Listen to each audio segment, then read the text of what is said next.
नमस्कार दोस्तों, मैं एमआर, आप देख रहे हैं एमआर ऑडियो सॉल्यूशन। दोस्तों, अपने पास अपना आता ऑडियो टोन का एम्पलीफायर एडी 9000, उसमें लगा हुआ ये बोर्ड है और इस बोर्ड में अपना ड्राइवर सेक्शन काफ़ी जल चुका है, क्योंकि मैंने आप देख पा रहे हैं यहाँ से सब स्पेयर पार्ट निकाल दिया है। ये आईसी है, थोड़ी कॉस्टली आईसी है, 400 साढ़े 400 रुपये की एक आईसी है ये। ठीक है, जो भी है।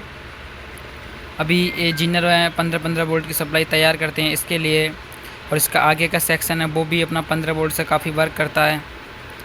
अपने ये डिफरेंशियल ट्रांजिस्टर, फिर अपना एम्पलीफिकेशन के लिए ट्रांजिस्टर लगाए गए हैं। काफ़ी ट्रांजिस्टर लगाए जाते हैं ऑडियो का एम्पलीफिकेशन करने के लिए। वो सारे इसमें शॉर्ट हो गए थे, जल गए थे, सारे बाहर कर दिए हैं। आउटपुट ट्रांजिस्टर तो इसमें ख़राब नहीं हुए थे, मगर ड्राइवर सेक्शन इसका जल गया था अच्छी तरीके से। और मैं आपको बता दूं इसका वर्किंग किस तरीके से रहता है। अभी आप देख रहे हैं, इतना देख रहे हैं ना, इसका ये इतना है ये सर्किट, इसका ड्राइवर सेक्शन। ये आप देख रहे हैं ना दोस्तों, इतना ये सेक्शन देख रहे हैं ना इसका, ये सारा ड्राइवर सेक्शन है। जो इसका ड्राइवर सेक्शन ऑपरेट होता है वो डायरेक्ट यहाँ से जो हाई वोल्टेज आती है इस फ्यूज पर, इस फ्यूज पे डायरेक्टली सप्लाई ड्राइवर सेक्शन में आती है। इसके बाद ये ड्राइवर सेक्शन डायरेक्ट बात करता है, और इसके जो आउटपुट सेक्शन है उस पर भी हम बात करेंगे किस तरीके से एक क्लास टीडी का एम्पलीफायर होता है, तो किस तरीके से इसका वर्किंग रहता है। आज सब जानेंगे। वीडियो को पूरा देखने का, तभी आपको सारा कुछ समझ में आएगा। अपने ऐसे एम्पलीफायरों के ऊपर वीडियो आती रहते हैं, नए होते हैं चैनल को सब्सक्राइब करें। तो दोस्तों चलते हैं, शुरुआत करते हैं अपन का। ये देखो, यहाँ से 15 वोल्ट सप्लाई बनती है, उसके बाद इस आईसी पे जाती है। ये अपना ऑडियो का जैक है, ऑडियो का जैक है ना, ऑडियो की डायरेक्ट ऑडियो है अपनी यहाँ पर एस आईसी पे आती है। इसकी जो 1 नंबर पिन है, इससे आउट होकर डायरेक्ट ए इधर BC 549 और BC 54, ये देखो दोनों ही BC 549 और BC 549 लगा हुआ है। इनकी बेस पे जाता है। इनकी बेस के जाने के बाद इनका जो आउट है वो कलेक्टर से आउट होकर दोनों की इनकी बेस पे जाता है। ऐसे ही करते आगे ऑडियो का एम्पलीफिकेशन कराने के बाद अपना ड्राइवर सेक्शन में जाता है। ऐसे ही ये वर्क करता है एम्पलीफायर। और दोस्तों, इतना बारीकी से हम नहीं बता सकते इस मॉडल के बारे में, क्योंकि ये सब चीज़ ठीक नहीं रहता। जितना है मैं बताऊंगा आपको। और दोस्तों, इस तरफ आप देख रहे हैं, इस तरफ अपना प्रोटेक्शन लगा हुआ है। ये रिले है अपना 24 वोल्ट का।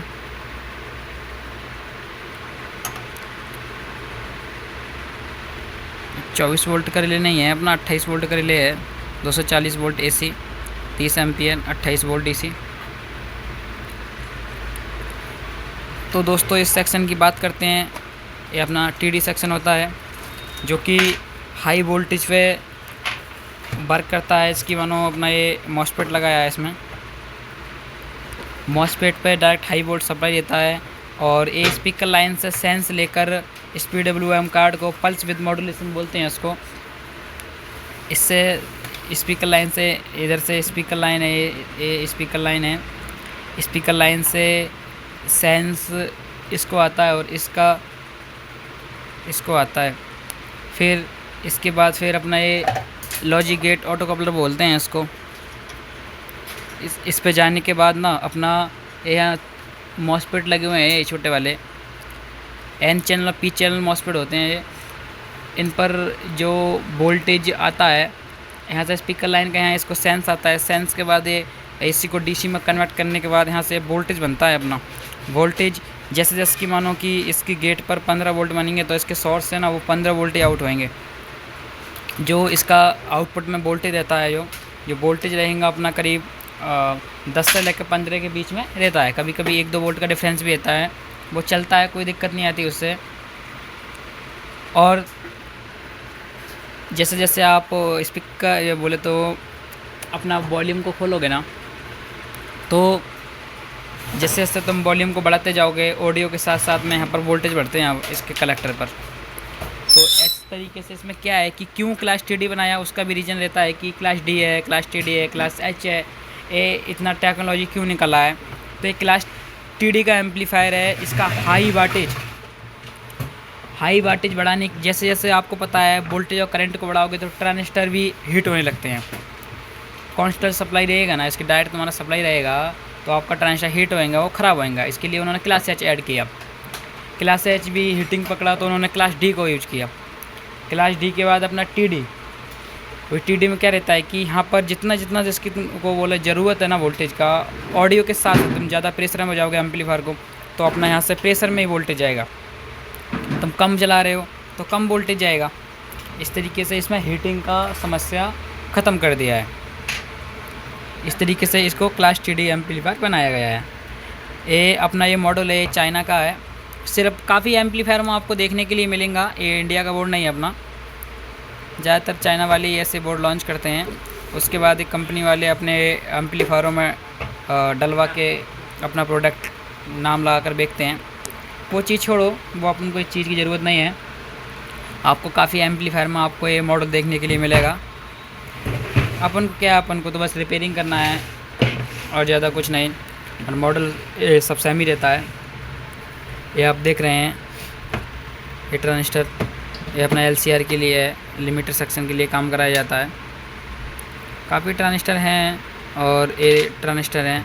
ये अपना ट्रांजिस्टर इसको लिमिटर सेक्शन को फीडबैक देता है, जो कि लिमिटर लॉक कराने के काम आता है। वो जबकि जो स्टडी करते हैं सर्किट डायग्राम को, उनको काफ़ी समझ में आता है। और रहता है कि जिसने सर्किट का भी स्टडी नहीं किया है, सर्किट वगैरह देखा भी नहीं है, तो उसको इस सर्किट के बारे में समझ में नहीं आएगा।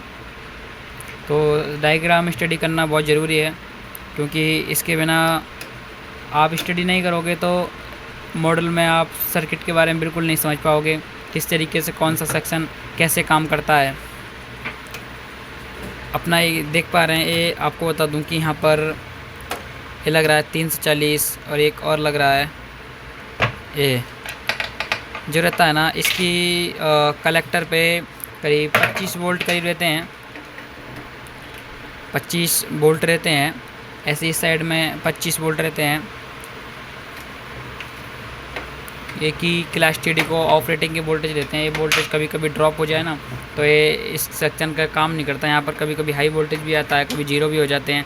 इसकी वजह से एम्पलीफायर आवाज़ क्रैक भी मारने लगता है। और दोस्तों यहाँ पर ये जीनर हैं, ये कभी कभी यहाँ 15 वोल्ट नहीं बने तो आप ये जीनर है ये भी चेक करने का कि कभी कभी शॉर्ट होते हैं। आप सोचोगे कि सब मॉसफेट भी अच्छा है, सब सेक्शन चेक किए लिया और ये वोल्टेज नहीं आ रहा है 15 वोल्ट, तो ये जीनर है 56 वोल्ट का, ये चेक करने का। ये क्योंकि ये शॉर्ट हो जाता है, क्योंकि 56 वोल्ट का जीनर है ना, वो अपना 25 वोल्ट को बनाने के काम में आता है, बैलेंस करने के बाद। काफ़ी चीज़ें हैं दोस्तों, ये सर्किट होता है तो अच्छा समझ में आता है। ये सर्किट हम सारे चीज़ें आपको नहीं दिखा सकते, अपने पास सब उपलब्ध रहता है, मगर ये सब चीज़ें दिखाना पब्लिक में अच्छा नहीं रहता, इसके लिए सर्किट वगैरह मैं नहीं दिखाता। जो भी है ठीक है, जिस भाई के पास सर्किट है वो खुद समझता है कि किस तरीके से कौन सा सर्किट काम करता है, कौन सा टेक्नोलॉजी पे एम्पलीफायर बना हुआ है, इस टेक्नोलॉजी बनाने का मतलब क्या होता है, क्यों बनाया है उन्होंने।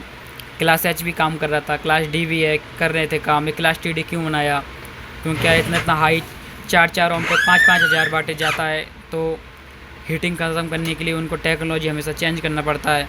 अभी तो काफ़ी टेक्नोलॉजी आ चुकी हैं। जो ड्राइवर इसका दोस्तों यूज किया है वो AB क्लास का यूज किया है इन्होंने। और जो अपना एक TD बनाया है, TD सेक्शन है अपना पूरा, ये वोल्टेज को मतलब स्पीकर लाइन से सेंस लेने के बाद ये आगे अपना वोल्टेज को रन कराता है। काफ़ी चीज़ें हैं दोस्तों। क्लास एच में क्या रहता था कि 2 स्टेप 3 स्टेप ऐसा सप्लाई देता था, उसमें भी स्पीकर लाइन से ही सेंस लिया जाता है। स्पीकर लाइन से जैसे कि मानो कि 50 वोल्ट के बाद दूसरा स्टेप खुलेगा या 100 वोल्ट के बाद दूसरा स्टेप खुलेगा, ऐसे करके उसको रेजिस्टेंस और IC से कैलकुलेशन करने के बाद एक सेंस आता है IC को। IC सेंस लेने के बाद तुरंत मॉसफेट को वोल्टेज भेजता है, उसके बाद रनिंग करता है। काफ़ी चीज़ें हैं। अब इस चीज़ों को चेक करने के लिए आपको DSO अपना लोड वगैरह सब लगाना पड़ता है। तो दोस्तों ज़्यादा कुछ तो नहीं होता है वीडियो में, जितना आपको समझ में आए ठीक है। आप एक बार यहाँ का रेजिस्टेंस वगैरह देख लीजिए, क्योंकि यहाँ का ज़्यादातर रेजिस्टेंस चलता है। आपको कभी काम में आएगा। ये आप देख पा रहे हैं इधर का रेजिस्टेंस। और दोस्तों मैं आपको बता दूं, ये 2 छोटे छोटे ट्रांजिस्टर लग रहे हैं।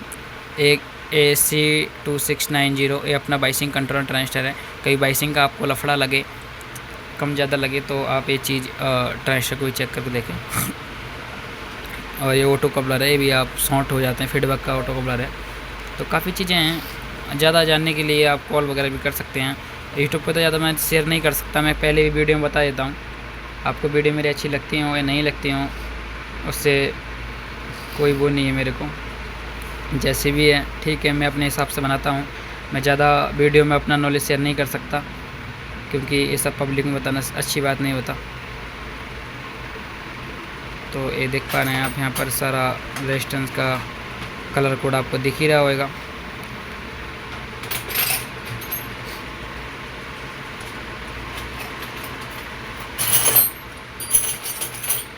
थैंक यू दोस्तों, वीडियो कैसा लगा कमेंट करके ज़रूर बताएं।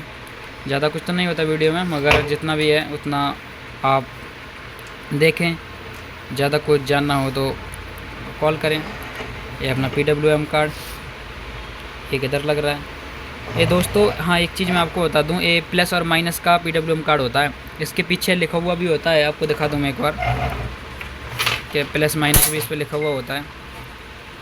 ये देखो NPWM मतलब नेगेटिव सप्लाई के लिए, और इस तरफ अपना